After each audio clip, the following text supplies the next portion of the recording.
Yang terkasih, Shalom. Iya, saya mengucap syukur dan terima kasih buat seluruh pengerja dan juga Bapak Gembala yang sudah mempercayakan pelayanan ini kepada saya. Dan saya percaya bahwa hari-hari ini kita harus semakin lebih dekat lagi dengan Tuhan, mengejar perkenanan Tuhan. Dan hari ini kita langsung saja buka firman Tuhan dari 2 Petrus pasal yang pertama.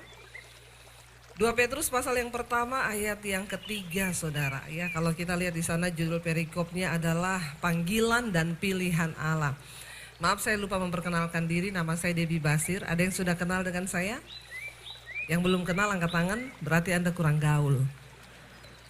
Haleluya ya. Iya, kita lihat bersama 2 Petrus pasal yang pertama ayat yang ketiga. Judul perikopnya di sana panggilan dan pilihan Allah. Berapa banyak yang merasa hidupnya dipanggil Tuhan? Menjadi orang Kristen bukan dipanggil ke rumah Bapa, nggak usah tegang gitu mukanya ya. Berapa banyak yang merasa engkau dipanggil untuk percaya pada Yesus? Tolong angkat tangan. Yang merasa saja, yang tidak merasa silakan pulang ya. Karena kita semua dipanggil untuk percaya kepada Kristus. Setelah kita dipanggil, maka kita adalah menjadi orang-orang pilihan. Banyak yang terpanggil tapi sedikit yang terpilih. Jangan bangga menjadi orang Kristen yang hanya cuma dipanggil menjadi Kristen. Tapi lebih lagi kita mau berjalan supaya kita menjadi orang yang dipilih oleh Tuhan sampai masuk ke tanah perjanjian. Saudara, kehidupan kita itu diibaratkan seperti perjalanan bangsa Israel. Semua mereka, saudara, ya, dipanggil keluar dari Mesir untuk menuju ke tanah perjanjian. Tetapi banyak yang berhenti di padang gurun, bahkan menjadi bangkai. Mati di padang gurun, tidak sampai ke tanah perjanjian. Yang terpanggil banyak, semua terpanggil, tapi yang terpilih hanya sedikit. Dan saya berdoa semua jemaat yang ada di tempat ini pagi hari ini menjadi orang yang dipilih, bukan hanya dipanggil. Nah, kita lihat sama-sama syaratnya apa, saudara. 2 Petrus pasal 1 ayat yang ketiga, mari kita baca bersama. 1, 2, 3. Karena kuasa ilahinya telah menganugerahkan kepada kita segala sesuatu yang berguna untuk apa? Hidup yang saleh. Oleh apa? Pengenalan kita akan Dia yang telah memanggil kita oleh kuasanya yang mulia dan ajaib. Ayat 4. Dengan jalan itu ia telah menganugerahkan kepada kita janji-janji yang berharga dan yang sangat besar, supaya olehnya kamu boleh mengambil bagian dalam kodrat ilahi dan luput dari hawa nafsu duniawi yang membinasakan. Saudara, ayat ini berkata karena kuasa ilahinya. Karena kuasa Kristus, Dia telah menganugerahkan kepada kita segala sesuatu yang berguna untuk hidup yang saleh oleh pengenalan kita akan Dia.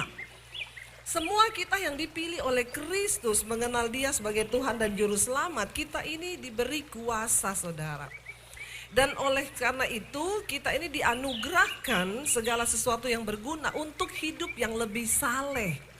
Karena ketika kita dipanggil mengenal Yesus, dulu kita semua bukan saleh tapi salah. Amin. Ya, dulu semua salah, saudara. Salah pilih jodoh, salah pilih pekerjaan, salah memilih, ya pokoknya salah. Nggak usah angkat tangan yang salah pilih jodoh. Tapi saya melihat di sini banyak yang muda-muda yang belum menikah. Puji Tuhan kalau engkau belum menikah, masih jomblo, haleluya 17 kali. Ya, karena engkau masih bisa bergumul, melihat mana yang terbaik. Jangan cuma lihat dari fisiknya, tetapi engkau berdoa supaya engkau dapat yang terbaik. Yang sudah terlanjur, ya sudah ditanggung sendiri, itu nasib. Amin. Tapi nasib masih bisa dirubah. Ya, siapa yang bisa merubah nasib?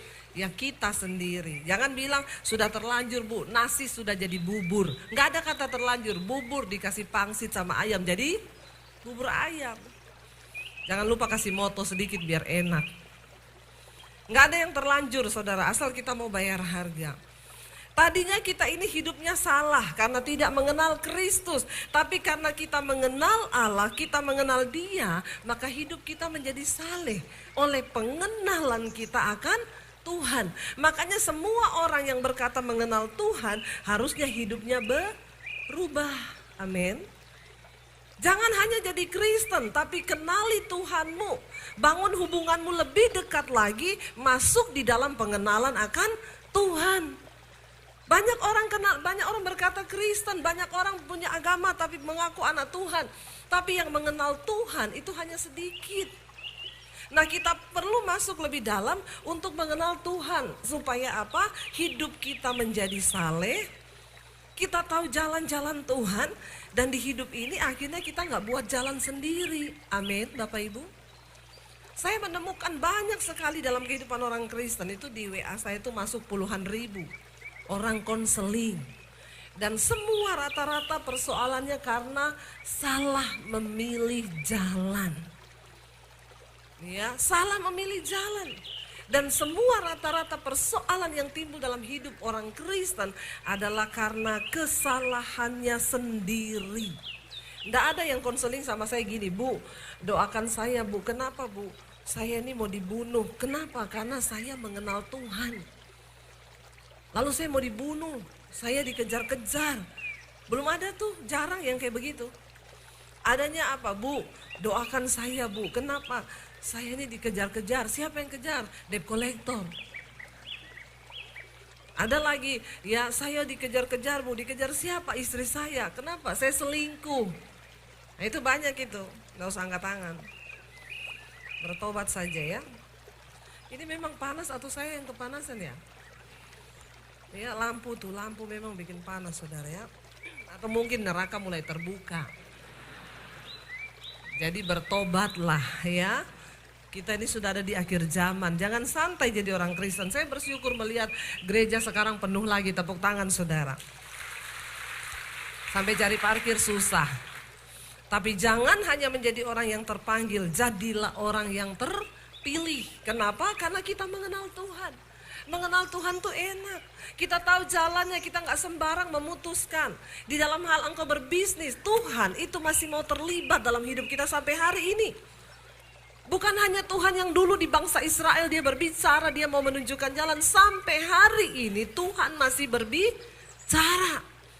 Marilah menjadi orang-orang yang mau mendengar suaranya, mau mendengar isi hatinya, supaya kita dituntun. Saya selalu berkata kepada Tuhan, Tuhan, bahwa saya berada di mana Engkau berada. Sebab Tuhan kita Tuhan yang terus bergerak. Mari kita juga mengalami Dia di dalam hidup kita, di dalam pelayanan kita, dalam bisnis kita, di dalam pekerjaan. Hai anak muda, libatkan Tuhan. Karena Alkitab berkata, diberkatilah orang yang mengandalkan Tuhan. Tapi terkutuklah orang yang mengandalkan dirinya sendiri, yang mengandalkan kekuatannya, dan yang mengandalkan manusia. Saya baru tiba dari Manado kemarin saudara, kami buat seminar hamba-hamba Tuhan. Ada 1.600 hamba Tuhan di Minahasa. Ya itu Manado agak keluar sedikit saudara. Saya berkata kepada para hamba Tuhan, mendengar banyak keluhan mereka. Bu, pelayanan kami gini-gini saja, kami di desa, kami mengalami gini, bang kami mengalami gini. Gak kayak ibu enak pelayanan di kota. Saya bilang sama dia, Pak, Ibu, dengar ya. Yang di kota itu juga pergumulannya beda. Tapi sama-sama bergumul. Dan dengar baik, saya yang pelayanan di kota dengan teman-teman yang di kota dan Bapak Ibu yang ada di desa, kita punya Tuhan yang sama loh. Bukan soal engkau di desa atau di kota, tetapi seringkali orang Kristen bahkan hamba Tuhan tidak menyadari kenapa keadaannya tidak pernah ada perubahan, karena dia hidup terkutuk saudara. Alkitab bilang terkutuklah orang yang mengandalkan kekuatannya sendiri, yang mengandalkan dirinya sendiri, yang mengandalkan manusia. Tapi diberkatilah orang yang mengandalkan Tuhan. Nah seringkali orang tidak menyadari, waktu kita menaruh harapan dan percaya kita kepada manusia atau diri kita sendiri, maka kita saudara ada di bawah kutuk. Dan hidup kita gak pernah berubah. Keadaan kita gak pernah berubah. Kenapa? Kita tidak menyembah berhala. Mereka bilang, Bu, saya tuh gak nyembah berhala loh. Saya gak sembah-sembah patung. Kenapa saya terkutuk? Waktu engkau hidup mengandalkan kekuatanmu sendiri, engkau sudah terkutuk, kata firman Tuhan. Loh, ayat itu bicara saudara, benar. Terkutuklah orang yang mengandalkan kekuatannya sendiri, yang mengandalkan manusia. Tapi diberkatilah orang yang mengandalkan Tuhan. Makanya engkau perlu mengenal siapa Tuhanmu. Di dalam pelayanan saya menemukan banyak orang Kristen tidak mengenal Tuhan dengan benar. Tapi Kristen, tapi gak kenal Tuhan. Bahkan banyak yang sudah pelayanan tapi gak kenal Tuhan. Makanya dia bikin dosa, dia bikin apa, dia pikir ya sudahlah gak apa-apa, aku udah ditebus kok, sudah selamat kok, pasti masuk surga. Siapa ngomong? Saya selalu berkata tidak semua orang Kristen tuh masuk surga. Banyak yang gak terpilih saudara. Bangsa Israel 3 juta orang semua dipanggil keluar dari Mesir. Tetapi pada akhirnya semua binasa di padang gurun, jadi bangkai mereka, busuk di situ. Yang bisa masuk hanya Yosua, Kaleb, dan semua yang berusia 20 tahun ke bawah. Yang belum tercemar pikirannya, yang belum terganggu ya, dan tidak pernah meninggalkan Tuhan. Saudara, mari kita sungguh-sungguh berusaha dalam panggilan dan pilihan kita. Bisa dikatakan ayat yang keempat, dengan jalan itu ia telah menganugerahkan kepada kita janji-janji yang berharga dan yang sangat besar. Tuhan memberikan kepada kita janji yang berharga dan sangat besar. Dan dia mau saudara kita alami itu, bukan hanya nanti tunggu masuk surga. Di bumi ini pun Tuhan mau kita mengalami sesuatu yang luar biasa, yaitu janjinya. Jangan tunggu masuk surga, kelamaan, amin. Tuhan mau memberkati hidup kita juga di bumi ini. Ya, dikatakan di sana dia menganugerahkan loh. Kalau sudah dianugerahkan berarti sudah diberi kepada kita. Sudah dikasih kepada kita, udah dianugerahkan. Saudara, kita kalau dengar orang menerima anugerah, penghargaan, ya itu dikasih nggak ke dia? Dikasih. Kita ini sudah menerima janji yang berharga dan yang sangat besar. Tapi banyak orang Kristen tidak mengalami janji itu. Mereka nggak mengalami apa yang Tuhan janjikan. Bahkan hidupnya di dalam keadaan yang tetap sama. Tuhan sudah memberikan, saudara, rugi kalau kita tidak mengambil dan merasakannya. Lalu dikatakan di sana apa? Supaya olehnya kamu boleh mengambil bagian dalam kodrat ilahi. Bapak Ibu, ketika Tuhan memilih kita, kita diberikan kodrat yang baru. Waktu engkau masuk dalam pengenalan akan Tuhan, bukan cuma terpanggil, tapi engkau mulai mengenal Tuhan, engkau mulai mengenal janji-janjinya, engkau mulai mengalami semua hal-hal yang luar biasa yang dijanjikan, engkau diberikan kodrat baru dalam hidupmu, yaitu namanya kodrat ilahi. Ya, kita menerima kodrat ilahi loh. Ini satu rahasia, ini satu firman yang sangat powerful. Engkau harus menyadari bahwa Tuhan beri kita kodrat baru, yaitu kodrat ilahi. Saudara dan saya menerima itu supaya apa saudara? Kodrat ilahi itu memampukan kita agar kita luput dari apa? Hawa nafsu duniawi yang membinasakan dunia. Hawa nafsu duniawi. Di dunia ini ada yang namanya hawa nafsu. Ya, nafsu itu baik, tapi kalau ketambahan hawa jadi enggak baik. Memang hawa ini dari dulu enggak baik saudara ya. Selalu itu kaum pria berkata memang dari dulu ini hawa ini enggak bagus ya. Nafsu itu baik, tapi kalau jadi hawa nafsu itu bahaya saudara. Saya kasih contoh selalu begini, orang makan itu nafsu loh, nafsu makan. Tapi makan yang normal sehari berapa kali? Yang benar 3 kali. Kalau ketambahan hawa nafsu makan, itu namanya bawaannya mau makan terus. Yang harusnya sehari 3 kali, kalau ketambahan hawa jadi sehari berapa kali? 5 atau 6 kali. Nah itu jadi rakus namanya. Makan itu perlu, harus, karena tubuh kita memerlukan makanan. Tapi kalau sudah jadi hawa nafsu makan, binasa saudara. Ya, binasa. Apalagi saudara, seks itu nafsu. Tuhan ciptakan bagi manusia itu normal. Dan semua manusia punya naluri seks. Tetapi seks itu sifatnya kudus dan boleh dinikmati untuk kita yang sudah berumah tangga, yang sudah punya pasangan hidup, yang sudah menikah sah. Ya, orang kalau dia sudah menikah, dan bahkan anak-anak muda di sini engkau punya naluri seks, tapi engkau harus bisa mengendalikan itu. Nah, kalau engkau sudah kena hawa nafsu seks, apalagi suka nonton film porno, enggak usah angkat tangan. Saya bisa lihat wajah-wajahnya dari sini nih, ya. Suka nonton film porno, jadi bawaanmu itu seks terus. Lihat sapi di jalan, itu sapi tidak pakai celana ya. Memang sapi dari dulu tidak pakai celana, telanjang sapi dari dulu telanjang. Tapi karena otaknya udah kotor, kena hawa nafsu seks, tiap hari nonton film porno, hati-hati loh saudara, hati-hati. Ya, ada seorang narapidana terhukum mati karena dia memutilasi korban-korban seks, beberapa lalu sudah lama ditayangkan. Itu ditanya saudara sama bapaknya, kenapa diwawancara sebelum dia dihukum mati ya oleh seorang reporter TV, kenapa kamu melakukan hal itu? Awalnya waktu remaja saya nonton film porno. Dan bapaknya itu tahu, tapi bapaknya bilang ya biasalah, mana ada anak muda nggak nonton film porno. Ya, lalu akhirnya dia mulai terikat saudara. Satu hari dia nonton, satu besoknya jadi dua, lama-lama dia terikat. Tiap hari dia mengurung diri nonton film porno. Semua film ditonton, sampai akhirnya dia merasa kok biasa-biasa aja ya. Dia cari film yang menantang. Dia mulai nonton film yang luar biasa, ketika mau berhubungan seks itu korbannya disiksa. Lalu setelah selesai berhubungan seks dimutilasi. Dan itu membuat adrenalinnya naik dan dia mendapat kepuasan yang begitu luar biasa. Lalu dia mulai tonton terus, dipraktekin saudara. Saudara pernah dengarkan kasus itu? Setiap perempuan yang ditiduri, habis itu dimutilasi, lalu dibuang mayatnya.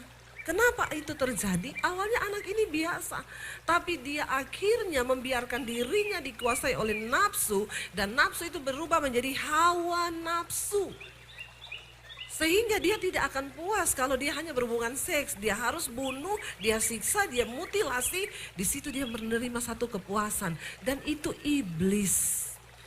Anak-anak muda dengar baik, engkau yang hari ini terikat dengan pornografi, orang tuamu mungkin tidak tahu. Di kamar, hati-hati. Otakmu rusak loh. Setan merusak hidupmu. Dan orang yang terikat dengan hawa nafsu yang seperti itu, engkau tidak mungkin menerima kodrat ilahi yang dari Tuhan.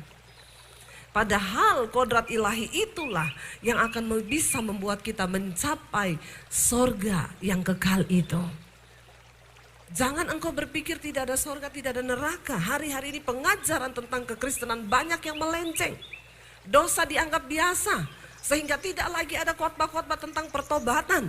Saya mau bilang hari ini bertobat, karena tidak semua orang Kristen masuk sorga. Tapi dia pelayan Tuhan, gak peduli. Mau engkau hebat WL, engkau hebat main musik, saya hebat berkhotbah. Kalau saya tidak menjadi pelaku firman dan tidak hidup dalam kekudusan, tidak ada jaminan engkau menjadi orang-orang pilihan Tuhan yang akan sampai di dalam kekekalan. Bertobat saudara. Dengar anak-anak muda, jaga hidupmu dalam kekudusan. Jaga hidupmu dalam kesucian, bukan cuma anak muda, orang tua yang sudah menikah. Jangan terikat dengan pornografi.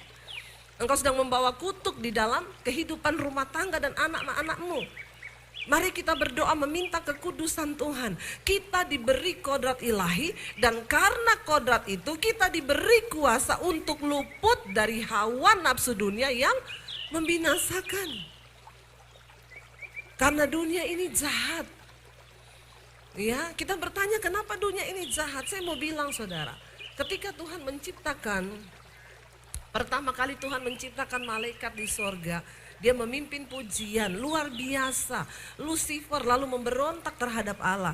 Dia ingin dia yang disembah dan bukan Tuhan. Dan apa yang terjadi? Ketika malaikat memberontak tidak ada ampun seperti manusia. Ketika dia berbuat dosa, dia langsung terbuang menjadi setan. Dari sorga, ya Lucifer dibuang saudara, dikatakan ke bumi. Waktu itu bumi masih kosong. Lalu Tuhan menciptakan manusia itu serupa dan segambar dengan Allah, ditaruh di Taman Eden. Tapi Tuhan turut bekerja memakai setiap masalah itu untuk mendewasakan iman kita. Ya, tapi Yesus datang ke dalam dunia, dia membawa kerajaan Allah, dan dikatakan setiap orang yang percaya kepada Kristus diberi kuasa menjadi anak-anak Allah. Hidup kita dipindah dari kerajaan setan masuk ke dalam kerajaan Allah. Kitalah gereja yang diberi nama eklesia, kumpulan orang-orang benar yang sudah dipanggil keluar dari dalam gelap masuk ke dalam terang. Jadi karena itu setiap kita yang percaya pada Yesus harusnya hidup kita berubah. Yang saya bingung, ada orang aku Kristen pelayanan tapi masih hidup dalam gelap. Berarti engkau penyusup. Engkau dari kerajaan setan pura-pura masuk ke dalam kerajaan Allah. Saudara, kita bisa tipu manusia. Para pelayan Tuhan bisa tipu pendetanya. Pura-pura kudus kalau sudah di mimbar. Anak-anak engkau bisa tipu orang tuamu. Suami-suami engkau bisa tipu istrimu. Istri engkau bisa tipu suamimu. Sekarang saya kalau khotbah saya tambahkan juga istri. Karena saya diprotes sama bapak-bapak. Ibu Debbie itu kalau khotbah selalu salahin suami terus yang selingkuh. Supaya ibu tahu ya, banyak juga ibu-ibu yang selingkuh. Bahkan itu suami yang selingkuh juga kebanyakan sama. Terus saya pikir-pikir, iya juga ya. Ya, betul juga ya. Banyak juga ibu-ibu yang selingkuh ya. Di sini tapi enggak ada yang selingkuh.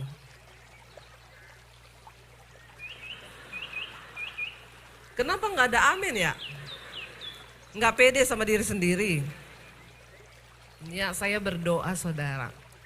Dosa ini merajalela betul-betul luar biasa. Ya, bahkan hari-hari ini saya dapat konseling banyak, Bu, suami saya selingkuh, Bu. Sama siapa tadinya saya enggak tahu, karena dia itu sembunyi HP terus, dipasang password, tidur dibawa, ke toilet dibawa, tanda-tanda suami selingkuh. HP dikasih password, ke toilet dibawa, kemanapun dibawa, istri nggak boleh sentuh. Ada di sini? Jangan angkat tangan. Nanti kita baptis ulang, rendam 20 menit.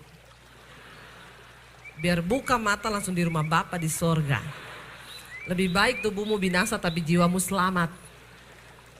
Ya, bertobat Bapak Ibu, bertobat. Jangan ada perselingkuhan di dalam rumah tanggamu. Makanya HP jangan dipasang password.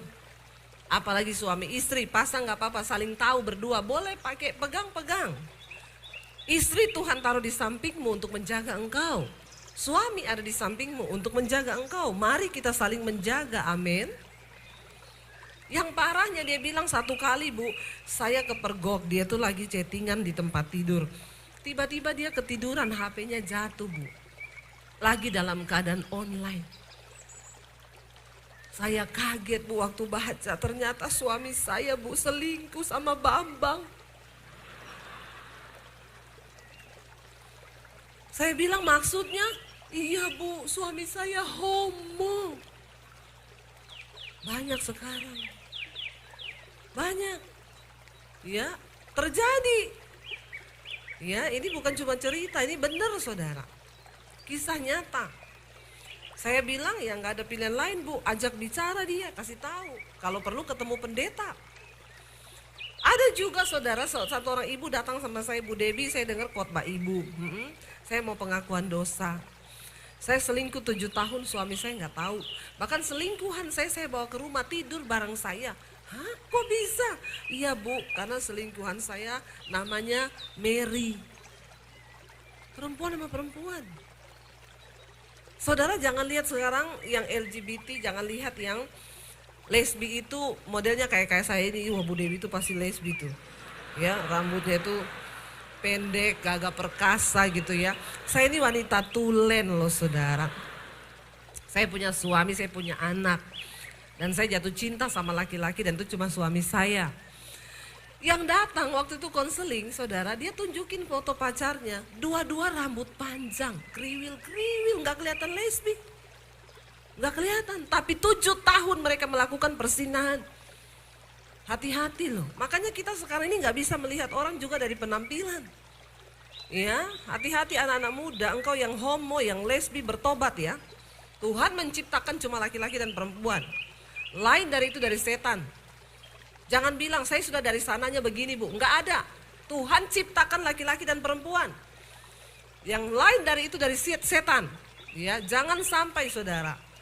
Soalnya saya takutnya nanti Anda mati nggak dikenal Tuhan loh. Kalau laki-laki mati almarhum, perempuan almarhumah, kalau bencong aluminium. Bertobat, nggak ada sebutanmu. Ya, jadi jangan saudara. Mari kita hidup bertobat sungguh-sungguh, punya kodrat ilahi yang dari Tuhan. Pakai itu supaya engkau luput dari hawa nafsu dunia yang membinasakan dunia. Bisa sembuh, bisa. Saya layani orang homo dari telepon saudara. Dia telepon saya, bu, saya homoseksual. Saya dengar khotbah ibu, saya takut, saya mau bertobat bu. Apa yang harus saya lakukan? Pertama, kamu lihat dirimu di cermin. Terus perkatakan, sebut namamu. Hei, kamu laki-laki. Bilang, sebut namamu. Dia sebut saudara, dia praktekin. Tiap hari, dia lihat di cermin, dia bilang, kamu diciptakan sebagai laki-laki. Saya pakai nama Bambang aja ya, aman ya di sini. Nggak ada nama Bambang kan? Kalau ada nanti saya ganti Niko. Supaya saudara nggak kepahitan sama saya. Jadi dia lihat kalau saya di Solo saya nggak bisa bilang Bambang karena di sana semua Bambang saudara. Bambang Sugiarto, Bambang Sutanto, Bambang ini banyak nama Bambang. Di sini aman ya. Dia selalu saya bilang, perkatakan, dia lihat di cermin, Bambang, kamu dicipta sebagai seorang laki-laki oleh Tuhan. Kamu sempurna, kamu normal dalam nama Yesus. Dia lakukan itu saudara. Satu kali dia telepon saya, bu, ada yang aneh hari ini saya perkatakan begitu, saya tuh mau muntah. Kayak ada sesuatu yang ingin keluar dari diri saya. Saya bilang, yes, itu setan yang mau keluar dari dirimu. Ayo, terus doakan. Saya berdoa lewat telepon buat kamu. Mari kita berdoa. Di telepon saya layani. Dalam nama Yesus. Segala roh homo, roh banci keluar dari dalam nama Yesus. Aduh bu, saya mau muntah. Lari-lari ke toilet. Gak apa-apa. Handphonenya di speaker terus. Dia muntah-muntah di toilet saudara.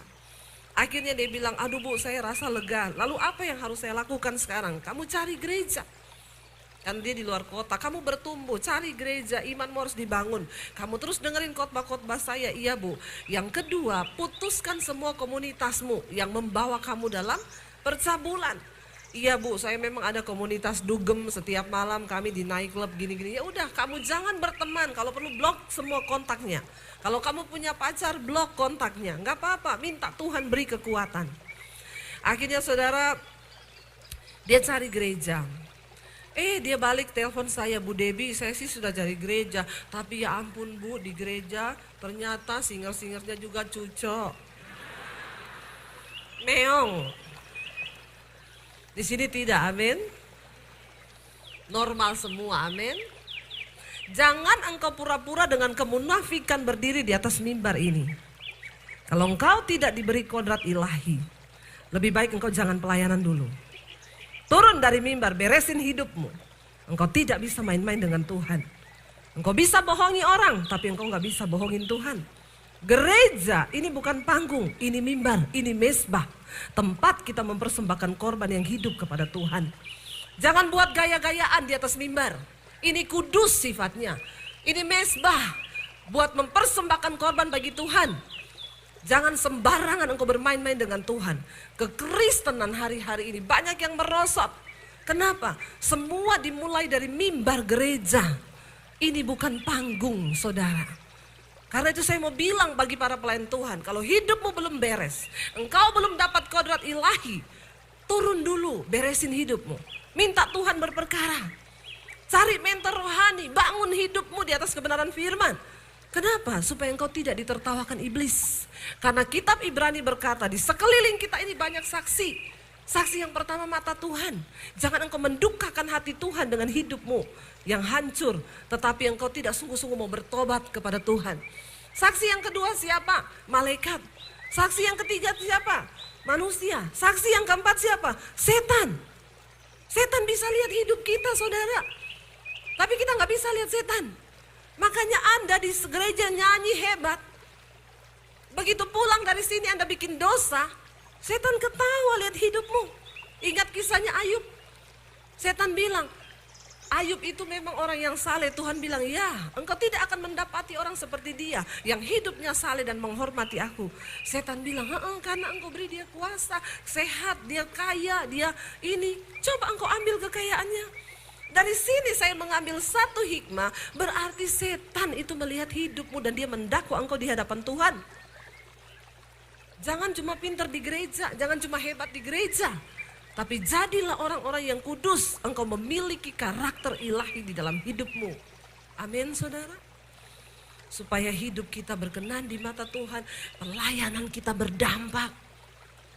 Jangan hanya berdampak bagi kerajaan Allah, tapi kita berdampak bagi kerajaan setan. Kenapa? Karena kita menggoncangkan kerajaan setan.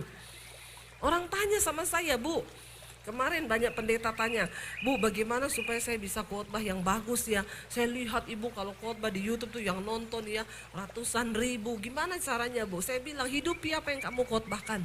Khotbahkan apa yang kamu hidupi. Firman yang kamu lakukan, itu yang harus kamu khotbahkan. Kenapa? Karena firman itu akan bekerja dengan kuasa yang dahsyat waktu engkau melakukannya. Para pemimpin pujian WL, pemain musik, hidupmu, pelayananmu akan berdampak waktu engkau menghidupi firman Tuhan. Ya, jadi bukan cuma hebat-hebatan. Kenapa ada pelayanan yang bisa menembus sampai ke jiwa? Waktu orang mendengar engkau menyanyi, dia bisa meneteskan air mata. Kenapa ketika kita berkhotbah ada orang bertobat dengan khotbah kita? Karena kita menghidupi firman Tuhan itu. Dan itu yang akan membuat hidup kita berdampak. Kita menerima kodrat ilahi. Itu yang sedang dunia cari hari-hari ini. Saya berdoa Bapak Ibu yang terkasih, waktu saya sudah habis. Ya, padahal masih panjang ini khotbah. Ya, tapi sudah habis, nanti kita akan lanjutkan di yang ibadah kedua. Saudara, ya mari hari-hari ini saya undang para imam musik ke depan maju. Saya tidak pernah bilang mereka pemain musik, mereka imam musik. Ya, itu berbeda. Kalau mereka pemain musik, mereka ada di panggung. Tapi kalau mereka imam musik, mereka berada di mimbar, di mesbah. Itu perbedaannya Bapak Ibu. Mari kita sungguh-sungguh menyerahkan hidup kita kepada Tuhan. Mari kita datang, kita berkata kepada Tuhan, Tuhan kalau kami hidup, kami mau hidup bagimu. Kalau kami mati, itu pun sebuah keuntungan. Mari kita bangkit berdiri bersama, bawa hidupmu kepada Tuhan saudara. Oh, kalau ku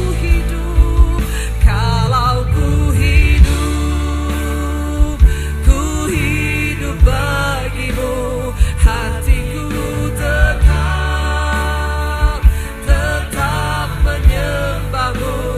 Dunia tak bisa menjauhkanku dari kasih-Mu selama kami hidup Tuhan. Kami mau hidup bagi-Mu Yesus, amin. Mataku tetap memandang-Mu. Dunia tak bisa menjauhkanku dari kasih-Mu. Mari kita tutup mata dalam hadirat Tuhan. Bapak, Engkau melihat setiap hidup kami hari ini. Tidak ada satupun yang tersembunyi di mata Tuhan. Kami terbuka, kami telanjang di mata Tuhan. Bahkan sampai kedalaman hati kami, niat, motivasi hati, gak ada yang tertutup. Hari ini kami berdoa, Tuhan kuduskan kami, Tuhan sucikan kami. Bawa hidup kami dalam perkenanan-Mu ya Bapa. Berikan kami kelayakan untuk menerima kodrat ilahi yang sudah Engkau beri. Berikan kami juga kelayakan untuk menerima semua janji-janji yang berharga itu. Kami tahu Engkau juga memanggil bangsa Israel dari tanah perbudakan untuk menuju tanah perjanjian. Tapi banyak yang berhenti dan mati di padang gurun.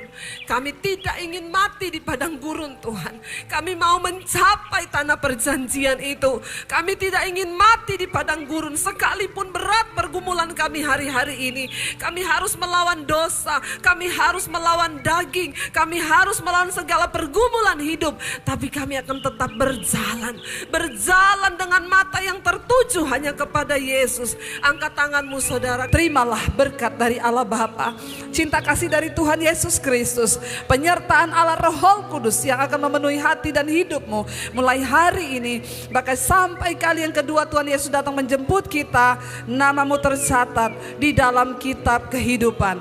Di dalam nama Tuhan Yesus yang percaya diberkati Tuhan, katakan bersama amin, amin, amin.